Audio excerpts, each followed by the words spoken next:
Hello বন্ধুরা, good morning. দেখো আজকে টুতে দেরি হয়ে গেল। আমারও শরীরটা ভালো না, দেখেছো গলাটা আবার ভার হয়ে গেছে, ঠান্ডা লেগে গেছে, আবার গলা বসে গেছে।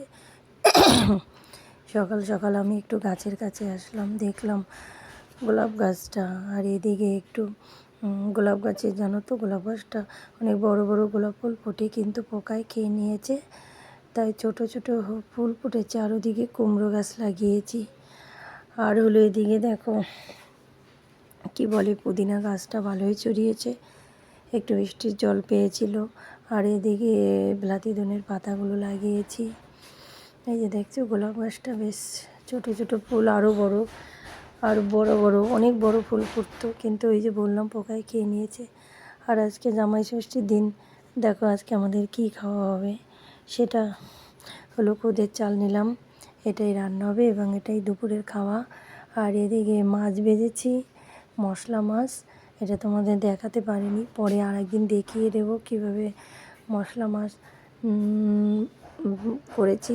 তারপরে এটা ভেজেছি। আর এদিকে হলো তোমাদের পুঁই শাকের বড়া।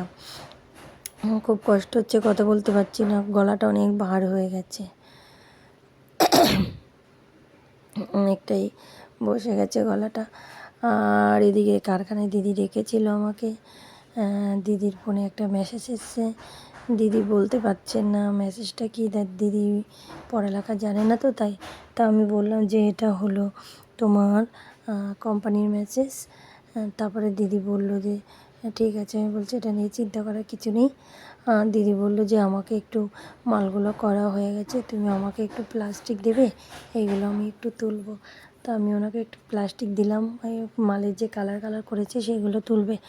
আর দিদি লোনের কথা বলতেছিল যে দেখো আমাকে কী বাসন ফাঁসিয়ে দিয়ে গেছে, প্রতিদিনই দিদি এসে সকালবেলা দেখি কাজ করে আর কাঁদে।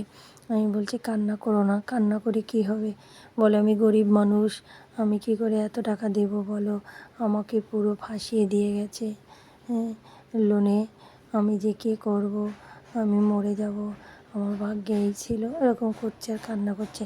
তা আমি বলছি দিদি আমি তো এক জায়গায় যাব, আমার দেরি হয়ে যাচ্ছে, আমি পরে সব শুনবো তোমার কথা। আমি আজকে একটু বেরোবো, মেয়েকে আনতে যাব। ভিডিওটা তো ব্লগটা তোমাদের দেরি করে আপলোড করলাম।